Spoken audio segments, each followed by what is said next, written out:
पुरुषों के विरुद्ध में यूज होता है। आप देखेंगे बहुत सारे मेट्रोस के अंदर भी आया था, एडवर्टीजमेंट भी आया था, जहां पर सीधे तौर पर पुरुषों को भक्षी या राक्षस या बोले तो मोलेस्टर की तरह दर्शाने की कोशिश करी गई। ये एक ऐसी चीज थी जो सभी पुरुषों के लिए बहुत ज्यादा तकलीफ वाली थी। यहां तक कि हम लोगों ने ये भी देखा है कि बालक जो बॉय चाइल्ड होते हैं सबसे ज्यादा ड्रॉप आउट उनका होता है, मगर फिर भी आज की तारीख में बेटी बचाओ बेटी पढ़ाओ आंदोलन चलता है, आखिर बेटों के लिए कुछ नहीं। देश के अंदर जानवरों की बात करें तो उनके पास सारे आयोग हैं, उनके लिए रिहैबिलिटेशन भी है, मगर पुरुषों के लिए कुछ नहीं। सीधे तौर पे गली के कुत्ते के पास आयोग है, मगर हमारे पास कुछ नहीं। देश के अंदर सबसे बड़ी जीडीपी के अंदर हम लोग भागीदारी करते हैं, मगर सरकार के पास एक पैनी पैसा नहीं है हमारे लिए। ना कोई रिहैबिलिटेशन सेंटर है, ना कोई पुरुष आयोग है, ना ही कोई ऐसा सपोर्ट सिस्टम है कि अगर कोई पीड़ित पुरुष होता है जो झूठे रेप केसेस के कारण या झूठे 498 के कारण अपनी नौकरियां खो देता है, अपने परिवारों को खो देता है, उसकी इज्जत चली जाती है, उसके लिए कोई सपोर्ट सिस्टम नहीं है, कोई एक जगह नहीं है जहां पर वो जाके अपना दर्द ला सकता हो। ये सबसे ज्यादा दुखद है। आज की तारीख में जब तक डाटा कहता है 76% झूठे रेप के केसेस हैं और लगभग 86 से 90% जो है 498 के झूठे केसेस हैं। जो सालों उस लड़के की जिंदगी कोर्टों में बर्बाद होती है, उसके लिए कोई बात नहीं करना चाहता। ये एक बहुत दुखद है कि दिन प्रतिदिन पुरुषों की हालत बस से बदतर होती जा रही है। बस में, ट्रेनों के अंदर, मेट्रो में, ऑफिस में पुरुष हर जगह प्रताड़ना झेल रहा है, उसके लिए कोई सपोर्ट सिस्टम नहीं है, कोई नहीं सुनता। आज की तारीख में बहुत जरूरी है कि प्रोस्टेट कैंसर के ऊपर भी सरकारें काम करें। महिलाओं के कैंसर के लिए बहुत बड़ा फंड है, मगर पुरुषों के प्रोस्टेट कैंसर के लिए कोई नहीं। तो ये जो पुरुषों के संबंधित मुद्दे हैं उसको हम लोग, हमारी एनजीओ बहुत अच्छी तरह उठाने की कोशिश कर रही है और का शोषण कर सकती है, उसे फाइनेंशियल अब्यूज कर सकती है, मेंटल अब्यूज कर सकती है, बिल्कुल पागल कर सकती है कि वो लाइन में आ जाए कि वो सुसाइड कर ले। ये बड़ा ही दुखदायी है। शायद इन्हीं की कॉल थी जो मैंने उठाई थी और मुझे इन्होंने काफी चीजें समझाई थी उस टाइम पे। बहुत दुखदायी था उन चीजों से। आज हमारे बीच उनके ब्रदर हैं, अंकित ने तो सुसाइड कर लिया था और बड़ा ही दुखदायी था, उन्होंने ट्रेन के आगे जाके सुसाइड कर लिया सिर्फ इस वजह से कि कोई सुनने वाला नहीं था उनके दर्द को। पुलिस के पास, कोर्ट में, हर जगह उन्होंने आवाज उठाई, हर तरीके से कोशिश करी। डिवोर्स हो गया था, उसके बाद भी उसने पीछे नहीं छोड़ा, बस परेशान नहीं किया। अब मैं उनको बुलाना चाहूंगा स्टेज पे, एक बार आए और अपनी आप बीती बताएं। धन्यवाद।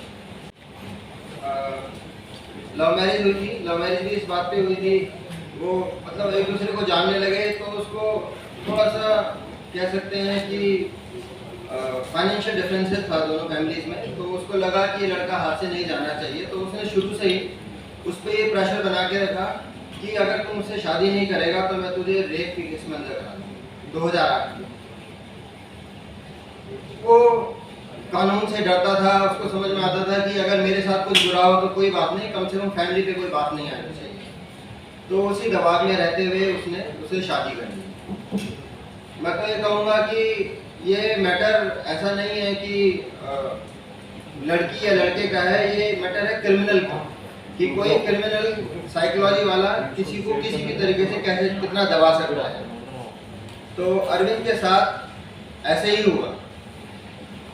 उसके शुरू से ये दिमाग में था लड़की के कि, पर उसकी आदतें लड़की की इस तरह की थी जिसे वो पूरा दबाव बना के रखती थी।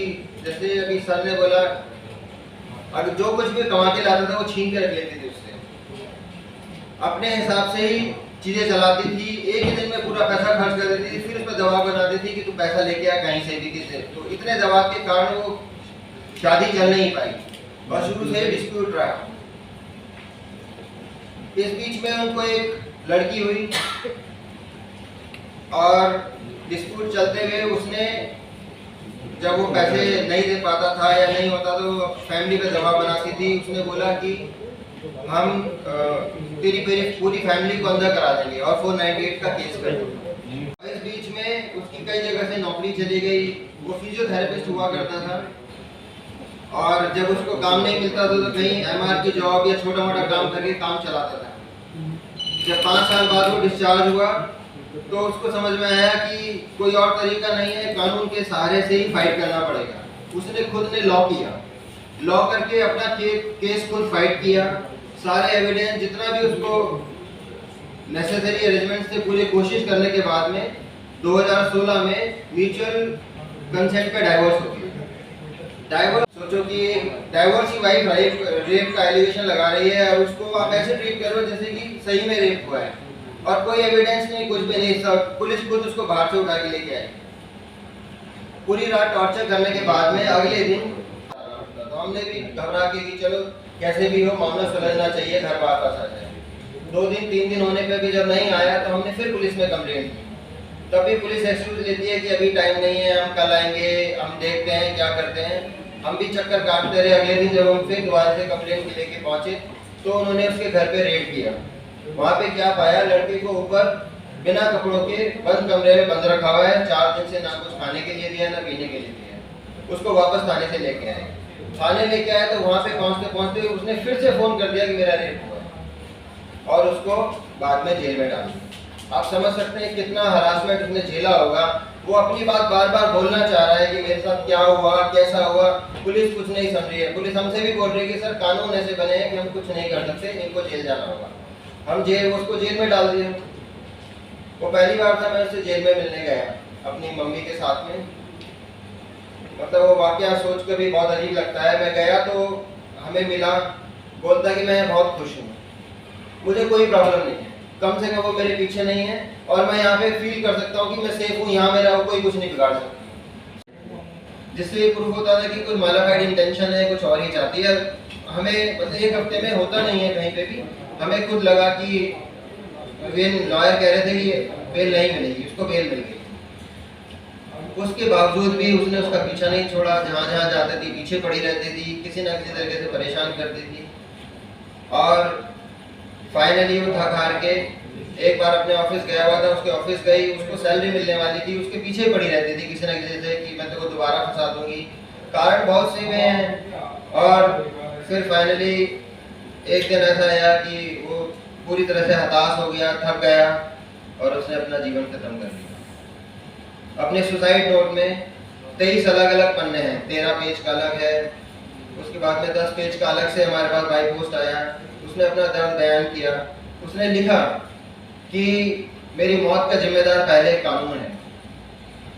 मैं इस झूठे और अंधे कानून की वजह से और दूसरा इस लड़की की वजह से अपना जीवन खत्म कर रहा हूँ।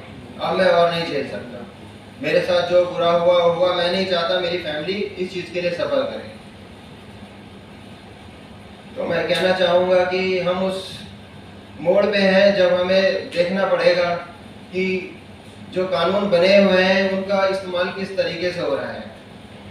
और अगर मिसयूज है तो कोई ना कोई प्लेटफॉर्म हमें मिलना चाहिए जहां हम अपनी आवाज़ उठा सकें। हाँ, जब सुसाइड हो गया तो फिर हमने कंप्लेंट किया। लड़की को करीब 6 महीने बाद पुलिस ने इंक्वायरी करी, अपना बहुत सारे दुनिया भर के पेपर इकट्ठे किए, इतनी मोटी फाइल बनाई और उसको अरेस्ट किया। अरेस्ट करने के बाद में बेल के लिए जब एप्लीकेशन लगती थी, आप सोच सकते हैं कि वो अपने छोटे बच्चे लड़की को लेके आती थी और झूठी झूठी एलिगेशंस लगाती थी। ये अननेचुरल सेक्स करता था और बहुत सारी बातें, जिसमें कि मजिस्ट्रेट ने खुद 2 बार उसके बच्चे को और वकील को बाहर निकाल दिया। 9 महीने लगे उसको बेल लेने में। आप समझ सकते हैं कि कानून समझ रहा है पर कुछ कर नहीं पा रहा है, क्योंकि कानून उस तरह का बना हुआ है कि कहीं ना कहीं कुछ ना कुछ लूप होल्स हैं जिसका फायदा उठा लेते हैं। कानून में प्रोविजन ही नहीं है सर, प्रोविजन ही नहीं है। मैं तो कहता हूँ कि आज भी अगर मजिस्ट्रेट भी हमसे पूछते हैं तो हम ये कहते हैं कि सर हमारा पर्पस ये नहीं है कि इनको सजा हो, हम चाहते हैं कि और कोई अरविंद सामने नहीं आना चाहिए इस तरह का। मेरा भाई गया तो किसी और का भाई नहीं जाना चाहिए। ये घर घर की कहानी है, कल हमारे बच्चों पे भी यही बात आने वाली है, ये नहीं रुकेगा। कानून किस तरीके से बायस्ड है, किस तरीके से उसकी सुसाइड की वजह कानून भी है। ऐसे बहुत से मामले पहले भी आए हैं जहाँ पर लड़कों ने लिखा है कि मेरे ऊपर झूठा केस है और मेरी कोई सुनवाई नहीं है, इसलिए मैं जान दे रहा हूँ। लेकिन बात यह है कि आपके केस में, अर्बन के केस में तो बहुत सारे सपोर्ट ग्रुप सामने आए, बहुत सारे एनजीओ सामने आए, बहुत सारे एक्टिविस्ट सामने आए, पुलिस के ऊपर दबाव बनाया गया, वहां पर गए, कैंडल मार्च हुई, धरने हुए, और ऐसी सिचुएशन आई जहां पर एक एफआईआर की गई, अबेटमेंट टू सुसाइड की, और अरेस्ट किया गया। नहीं तो मुझे एक जॉब दी गई है यहाँ का सूत्रधार बनने की, तो मैं एक सूत्रधार भी हूँ। तो आगे बढ़ते हुए, क्योंकि ये सब चीजें हम देख रहे हैं, कानून कैसे किस तरीके से बनाए जाते हैं, किस तरीके से उनका दुरुपयोग हो रहा है, किस तरीके से कानून के दुरुपयोग की वजह से परिवार बर्बाद हो रहे हैं, फैमिलीज खत्म हो रही हैं, सुसाइड हो रहे हैं। पिछले 10-15 साल की जो मेल सुसाइड का रेट इतना तेजी से बढ़ रहा है, आज की डेट में हर 5 मिनट में एक पुरुष सुसाइड कर रहा है। और सुसाइड की जो सबसे बड़ी वजह है वो है फैमिली प्रॉब्लम्स, डोमेस्टिक इश्यूज। लेकिन ना सरकार इस तरफ देख रही है, ना जुडिशरी इस तरफ देख रही है। एक के बाद एक नए कानून लाए जा रहे हैं। महिला सशक्तिकरण के नाम पे महिला के जो एनजीओज हैं, जो डब्ल्यूसीडी के अंदर एनजीओज आते हैं, जो फेमिनिस्ट एनजीओज हैं, उनका पूरा दबाव बना हुआ है। काफी हद तक मीडिया भी टिल्टेड है, बिकॉज उनको ये जो साइड है, ये जो दूसरा रुख है, वो नहीं कोई बताता। तो इस प्रेशर में आके कानून बनाए जा रहे हैं। और एक नया कानून जिसके ऊपर चर्चा हो रही है पिछले काफी समय से, जनवरी से तो बहुत ज्यादा इसके ऊपर चर्चा हो रही है, कहा जा रहा है कि मैरिटल रेप का कानून लाया जाए, क्योंकि जो भारत में रेप के कानून है उसमें एक एक्सेप्शन दिया गया है, जहां पे जो वाइफ है वो हस्बैंड के अगेंस्ट एक रेप का केस नहीं लगा सकती। अभी तक हम देख रहे हैं कि रेप के कानून का किस तरीके से दुरुपयोग हो रहा है, कैसे इनफैक्ट हस्बैंड जो लिव इन रिलेशनशिप के केसेस हैं, जहां पर गर्लफ्रेंड बॉयफ्रेंड के केसेस हैं, जहां पर बहुत सारे इलोपमेंट के केसेस हैं, जहां पर आपसी रजामंदी से संबंध बनाए जाते हैं। कोई रिलेशनशिप में प्रॉब्लम आ जाती है, वहां पे जाके कंप्लेंट करवा दी जाती है कि ये रेप था, मेरा कंसेंट नहीं था। हस्बैंड की आदमी की कोई सुनवाई नहीं है, लिव इन रिलेशनशिप में हो, चाहे गर्लफ्रेंड बॉयफ्रेंड का रिलेशनशिप हो, या फिर कोई भी केस हो, आदमी की कोई सुनवाई नहीं है। सिर्फ एक स्टेटमेंट के बिना पर एफआईआर कर दी जाती है, एक स्टेटमेंट के बिना पर आदमी को अरेस्ट कर लिया जाता है, कोई इन्वेस्टिगेशन नहीं होती, और महीनों तक आदमी जेल में रहता है, सालों साल तक केस चलता है। सोसाइटी में एक धब्बा लग जाता है कि एक रेपिस्ट है, सोसाइटी में कह दिया जाता है कि ये रेपिस्ट है, ये रेपिस्ट की फैमिली से बिलोंग करता है, उसकी सेल्फ एस्टीम, उसकी इज्जत, उसकी नौकरी, उसका पैसा सब बर्बाद हो जाता है। और कोई उस आदमी से नहीं पूछता कि क्या तेरा केस झूठा था, सच्चा था, कोई उसको उसकी नौकरी वापस नहीं देता, कोई उसको उसकी डिग्निटी वापस नहीं देता, और वो सारी जिंदगी एक स्टिग्मा के साथ अपनी जिंदगी जीता है। आज ये जो कानून के बारे में बात हो रही है, मैरिटल रेप के कानून में, इसमें भी जो फेमिनिस्ट ऑर्गेनाइजेशंस हैं, जो महिला एनजीओज हैं, वो वही रेप का जो टैग है एक हस्बैंड पे लगाना चाह रही हैं। इस तरीके से दिल्ली हाई कोर्ट में ये पीआईएल चल रही है। इस तरीके से कहा जा रहा है जैसे कि भारत में हर घर में एक हस्बैंड सारा दिन काम करके आता है, मेहनत करता है, रोटी कमाता है, और रात को आके हस्बैंड पत्नी का रेप करता है। इस तरह से एक पिक्चर दिखाई जा रही है that almost every other husband is a rapist. और हस्बैंड की अनुमति नहीं होती, कभी-कभी हस्बैंड का कंसेंट नहीं होता, और कभी हो सकता है वाइफ का कंसेंट ना हो। तो ऐसे से अगर हस्बैंड प्रताड़ित है तो उसकी कोई सुनवाई नहीं है, और महिला प्रताड़ित है तो सिर्फ। लेकिन एक और कानून चाहिए जिसका वृहद दुरुपयोग हो सके, जिसको एक टूल की तरह इस्तेमाल किया जा सके, कि जब एक शादी नहीं चल रही है तो एक टूल की तरह इस्तेमाल किया जा सके जो कि हस्बैंड को डिस्ट्रॉय कर दे। If the wife does not want to continue the marital relationship, she can simply go ahead and say that I was raped 10 years back, 20 years back. क्योंकि हमारे रेप के कानून में कोई भी इस तरह का लिमिटेशन नहीं है, जैसे कि बाहर की कंट्रीज के कानून में लिमिटेशन है कि आप सिर्फ 30 दिन के अंदर अपनी कंप्लेंट कर सकते हैं, या एक साल के अंदर अपनी कंप्लेंट कर सकते हैं। वहां पे ग्रेडेड ऑफेंसेस है। बहुत सारी महिलाएं जेलों में है, यहाँ पे महिलाओं को कहा जाता है चलो आपको माफ करते हैं, चलो 500 रुपए का जुर्माना माफ। आदमी की पूरी जिंदगी खराब हो गई, उसके साथ पूरे जेल में चले गए, उसकी नौकरी चली गई, उसकी मान मर्यादा चली गई, उसके लिए महिला ने जो झूठा केस किया उसको बरी कर दिया जाता है कि चलो आप कोर्ट के बाहर 2 घंटे खड़े रहिए, आपकी सजा पूरी हो गई। एक PIL लगाई गई है जो कि 2015 में, मैं आपको PIL की जर्नी बताऊंगा। 2014 में एक अरनेश कुमार की जजमेंट आई थी जिसमें कि एक आ गया था कि 498A और इस तरह के ऑफेंसेस जिसमें कि 7 साल से कम की सजा है, जब भी कोई कंप्लेंट होगी तो डायरेक्ट अरेस्ट नहीं होगा। विवाद होता था, 498A लगा दिया जाता था और बिना किसी इन्वेस्टिगेशन के हस्बैंड और उसके पूरी फैमिली मेंबर्स को अंदर कर दिया जाता था। 41A CRPC की गाइडलाइंस का फॉलो नहीं किया जाता था।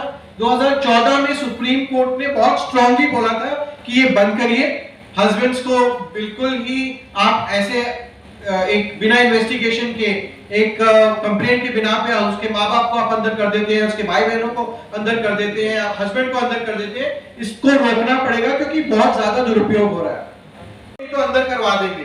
पहले ये होता था कि शादी नहीं चल रही, पैसे दो नहीं तो सबको अंदर करा देंगे, और आदमी चाहे अपनी जमीन जायदाद बेच के पैसे देता था अपनी इज्जत बचाने के लिए, अपने माँ बाप के लिए, अपने भाई बहन के लिए, और आउट ऑफ कोर्ट सेटलमेंट्स होते थे, पैसों का लेन देन होता था, आउट ऑफ कोर्ट सेटलमेंट्स होते थे। जब सुप्रीम कोर्ट ने 2014 में अरनेश कुमार की जजमेंट में स्ट्रॉन्ग कमेंट्स दिए, तो तब से प्लानिंग शुरू हो गई कि अब कौन सा नया कानून लाया जाए जिससे कि ये एक्सटॉर्शन, ये ब्लैकमेलिंग, ये caching in from failed relationship, failed marriage दोबारा से शुरू किया जाए। वहां से कवायद शुरू होती है ये PIL की। 2015 में कुछ NGOs जो कि फॉरेन फंडेड NGOs हैं, एक इनमें से एक NGO है RIT फाउंडेशन, एक AIDWA है, और कुछ लॉयर्स हैं जो कि इनके साथ जुड़े हुए हैं जिन्होंने अलग से कंप्लेंट एक PIL फाइल की, खुशबू सैफी के नाम से, और इस तरह की 3-4 PIL 2015 में, कहना है तो डेट्स,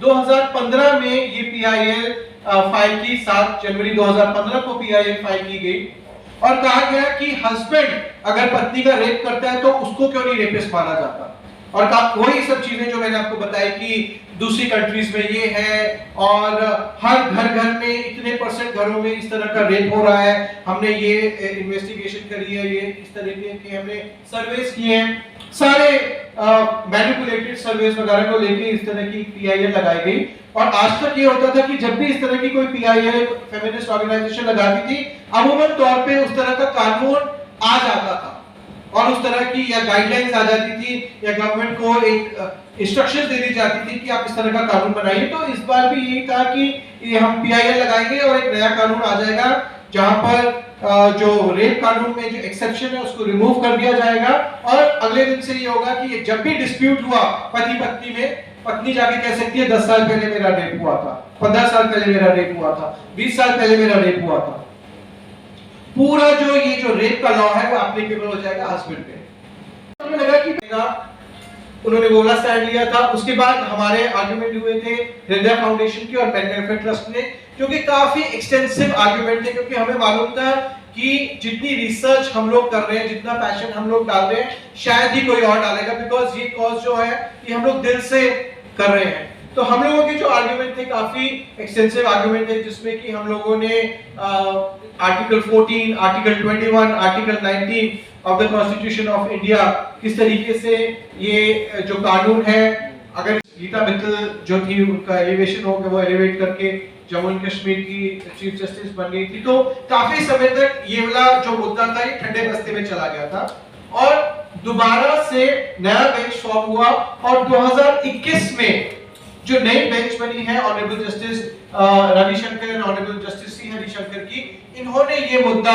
दोबारा से लेना शुरू किया। जनवरी में 7 जनवरी को आई थिंक दूसरी डेट थी, उसके बाद हर रोज डेट्स पड़ी हैं और जिसमें कि आर्गुमेंट्स किए गए RIT foundation, AIDWA, Khushbu Saifi, forum for men, और जो 2 अमेरिकस क्यूरी हैं advocate Rebecca Jones and advocate Rajshekhar Rao, उन्होंने भी अपनी बात रखी।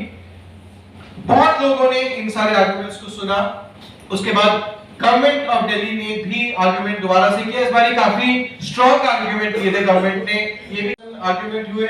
कुछ समय बाद कुछ स्थिति ऐसी बनी कि मैन वेलफेयर ट्रस्ट की तरफ से हम लोगों ने हमारे एक सीनियर एडवोकेट है, डू वी हैव इट, जय दीपक, उनको हम लोगों ने अपॉइंट किया और जय दीपक एडवोकेट जो है उन्होंने हमारा पक्ष रखा, हमारे काफी स्ट्रॉन्ग आर्गुमेंट्स कोर्ट में रखे और इस तरीके से ये दोनों पक्ष की, अब देखिए यूनियन ऑफ इंडिया ज्यादा कुछ कह नहीं पाए, उनको समय नहीं मिला। दिल्ली गवर्नमेंट ने क्या किया है, अभी आर्गुमेंट खत्म होने के बाद यू टर्न ले लिया है और कह दिया कि अभी तक जो भी हमने एफिडेविट्स दिए, अभी तक जो भी हमने आर्गुमेंट किए, हम उसको विड्रॉ करते हैं।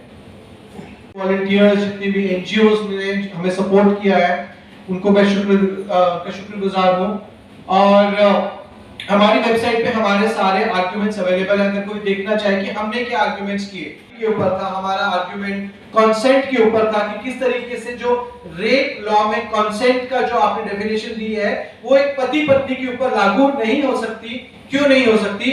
और हमारा आर्गुमेंट था कि दूसरे देशों में किस तरह ये कानून को देखा जाता है, किस तरह से दूसरे देशों में इस चीज को हैंडल किया जाता है। तो हमारे बहुत ही एक्सटेंसिव आर्गुमेंट्स थे इसके अंदर, बहुत ही lawful arguments थे, बहुत ही valid arguments थे, including the argument of misuse and how it will impact the society। ये सारे arguments जो हमारे पार्टी पर्सन थे या फिर एडवोकेट जय दीपक द्वारा किए गए, ये हमारी वेबसाइट manwelfaretrust.in के ऊपर अवेलेबल है। आप जाके देखिए कि सच्चाई क्या है, देखिए कि किस तरह से कानून अगर इस तरह से एक तरफा बन जाते हैं तो उसकी क्या रिपरकशंस हो सकती हैं, कि हर चीज के दूसरे पहलू होते हैं। एक पहलू तो बहुत मीडिया में चल रहा है, लेकिन दूसरे पहलू की तरफ भी नजर मारिए कि ये क्या हो रहा है और कल को ऐसा ना हो कि जैसे आज हमने स्वरूप के बारे में बात करी, अरविंद भारती के बारे में बात करी, जो कि आज हमारे बीच में नहीं है, ऐसे कानून आ जाए कि कल को इन्हीं नामों में हमारे भाइयों के, हमारे पिता के, हमारे वेल विशर्स के, हमारे दोस्तों के भी नाम हो।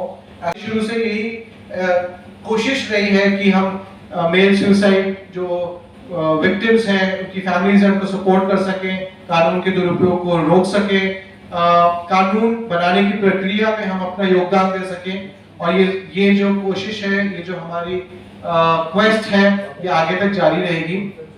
इसी के साथ एक बार और मैं सभी वॉलंटियर्स को धन्यवाद देना चाहूंगा और सबको कंग्रेचुलेट करना चाहूंगा 18th foundation day of men's rights movement of the save Indian family movement के लिए।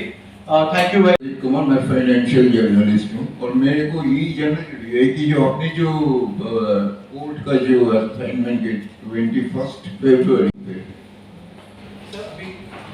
अभी सर हियरिंग सब क्लोज हो चुका है, पूरा पक्ष का डॉक्यूमेंट्स वगैरह सब फाइल करने के लिए जज साहब टाइम दिए थे। अभी ऑर्डर रिजर्व में है, रिजर्व। हाँ, अभी हो सकता है वो एक हफ्ता में भी आ सकता है, एक महीने में भी आ सकता है। दोनों जज ऑर्डर क्या देंगे वो पता चलेगा, अभी और कोई आर्गुमेंट नहीं है। तो आपका ये जो पार्लियामेंट में जो बिल पड़ा है मेडिकल रेप के लिए अभी कोई है, वो प्राइवेट बिल पड़े हैं, कोई गवर्नमेंट का तरफ से कोई बिल नहीं है। गवर्नमेंट ने अभी क्या क्या है, जितना भी चीफ जस्टिस है, स्टेट गवर्नमेंट का चीफ मिनिस्टर्स है, उनको बोला है आप सजेशन दो इसके बारे में क्या करना है। Suggestion yes. Union of India ने सभी स्टेट गवर्नमेंट्स को बोला है कि इस मुद्दे पे आप अपना पक्ष रखिए। वो एक कंसल्टेटिव प्रोसेस में है जिसमें समय लगेगा, लेकिन जो दिल्ली हाई कोर्ट है उन्होंने जजमेंट को रिजर्व कर दिया है। उन्होंने कहा है कि सारी पार्टीज अपना अपना पक्ष रख चुकी हैं और उन्होंने कहा है कि गवर्नमेंट जो भी कंसल्टेटिव प्रोसेस करना चाह रही है वो फाइनली कर सकती है, लेकिन हम अपनी जजमेंट को नहीं रोकेंगे। अभी आने वाले समय में, आने वाली डेट्स में शायद कोई डेट दे दी जाएगी कि इस डेट पे जजमेंट आएगी, क्योंकि इस तरह की 1,08,000 पुरुष हर साल आत्महत्या करते हैं। ये नेशनल क्राइम रिकॉर्ड ब्यूरो का आंकड़ा है। नेशनल क्राइम रिकॉर्ड ब्यूरो के आंकड़े में ही जब हम फर्दर स्टडी करते हैं तो उसके अंदर मैरिड और अनमैरिड लोगों का आंकड़ा भी है, पुरुषों का और महिलाओं का भी। तो मैरिड मेन जो सुसाइड है वो तकरीबन 75,000 सुसाइड है। और जब हम उसमें जाते हैं, उसकी फर्दर स्टडी करते हैं और हम जाते हैं कि ये सुसाइड क्यों हो रहे हैं, जैसे कि हम लोग काफी सुनते हैं कि फार्मर सुसाइड हो रहा है। अब फार्मर सुसाइड एक्चुअली 2.8% या 3% है रफली, सिर्फ 3 से 4 हजार फार्मर्स सुसाइड करें, जो कि अपने आप में एक मुद्दा है। हम मानते हैं कि वो मुद्दा है, क्योंकि फार्मर्स भी आदमी ही हैं जो सुसाइड कर रहे हैं। बहुत सारे फार्मर्स इसलिए सुसाइड कर देते हैं कि उनको कॉम्पनसेशन मिलेगी 2 लाख रुपए, तो उनकी परिवार पल जाएगा उसके अंदर। ऐसे भी फार्मर्स हैं जो इसलिए सुसाइड कर देते हैं। बस बहुत ऐसे केसेस आते हैं जहां पर इन मुद्दों की वजह से, झूठा रेप केस हो गया या फिर किसी के बेटे के ऊपर झूठा रेप केस हो गया, परिवार के लोगों ने सुसाइड कर लिया।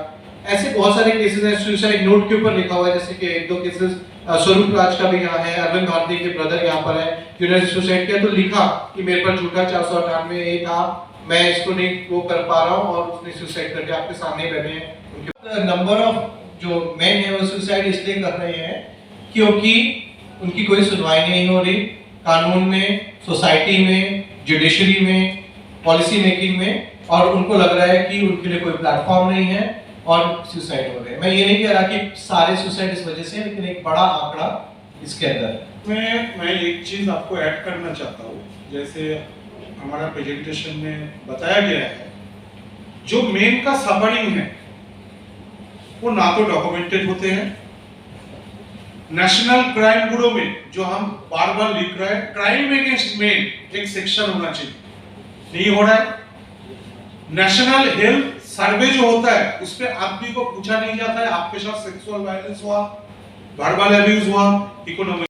उसके बाद आप जो भी लॉ पॉलिसी रिव्यू कीजिए तो अभी सोसाइटी में एक हार्मोनी आएगा। नहीं तो अभी क्या हो रहा है सर, एक रिलेशनशिप में, ऑफिस में हो, घर में हो, रास्ता में हो, वुमन के पास एक रेड कार्ड है, वो कभी भी ऊंचा करके आपको एक मॉलेस्टर बोल देंगे, रेपिस्ट बोल देंगे, हस्बैंड बीटर बोल देंगे, दाऊदी सीकर बोल देंगे, आप क्रिमिनल बन गए।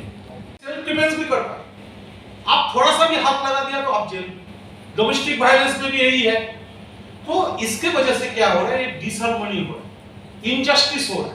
और जब इनजस्टिस होता है, देखो सब लोग तो चुपचाप नहीं बैठेंगे, कुछ लोग हो सकता है हमारा ऑर्गेनाइजेशन में आके इसको ठीक करने का कोशिश करेंगे, और कुछ लोग इसको रिवेंज मोड में भी जाएंगे।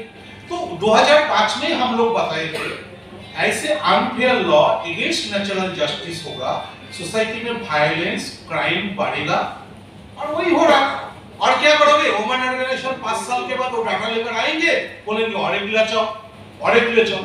और जो बुजुर्ग लोग हैं, एल्डर अब्यूज, बुरे माँ बाप जो होते हैं, क्यों उनका टारगेट रहता है इनका पेरेंट्स के पास जो प्रॉपर्टी है, हाउस है, वो कैसे कब्जा किया जाए। तो ये बहुत अनफॉर्चुनेट है, और इसके लिए हम सबका सहयोग चाहे, ट्रूथ एंड रिकंसिलिएशंस कमिटी बने, वुमेन ऑर्गेनाइजेशन उसका ट्रूथ रखे, हम हमारा ट्रूथ रखे, देन रिकंसाइल। लेकिन वो प्लेटफॉर्म तो मिले। का दम है, हमसे पूछा गया, और हमारे जो वकील थे वो तो रात बोलते थे कि आपको रात में आपको अरेस्ट होने वाले हो, रात में अरेस्ट होने वाले हो। लेकिन हमसे जो उसने बात की, हमसे जैसे जवाब दिया, ही वाज सो कन्विंस्ड, ठीक है ना। लेकिन उसका फर्दर लेडी के ऊपर कोई एक्शन नहीं हुआ। लड़की के ऊपर हम रात में बैठने के शायद अरेस्ट होंगे, लेकिन कुछ नहीं हुआ। और 5-6 हेरे के बाद है ना, हमारा केस खत्म हो गया, वो केस डिसमिस हो गया 156/3 का। ये बहुत बढ़िया प्लेटफॉर्म है, इसको हमको प्रमोट करना चाहिए कि केस स्टार्ट होने के पहले इस जज के सामने बैठ के हम अपना पक्ष रखें, लड़के अपना पक्ष रखें, और उस वक्त तो बताएं कि इस केस में कुछ दम है या नहीं है, ठीक है। Number 1 noted number 1%। दूसरा क्या है कि वहाँ पे 2 कोर्ट हैं, एक तो महिला कोर्ट है और एक फैमिली कोर्ट है। महिला कोर्ट ठीक है, वो महिला की सुनती है, उससे बेसिक केस आगे बढ़ाती है 12 DB।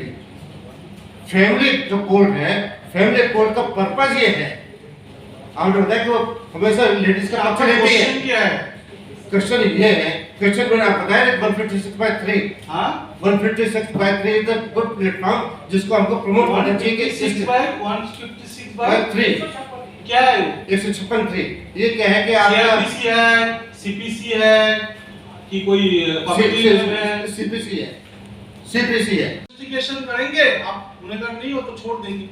तो पहला तो ये जो लॉस बना हुआ है, is non bailable and consumable offence. Consumable offence तो आपको पर जब एलिगेशन लग गया, as per CrPC FIR police को रजिस्टर करनी होगी, और जब पुलिस रजिस्टर करेगा नॉन अवेलेबल है वो आपको अरेस्ट कर सकते हैं, करे ना करे उसका मर्जी है।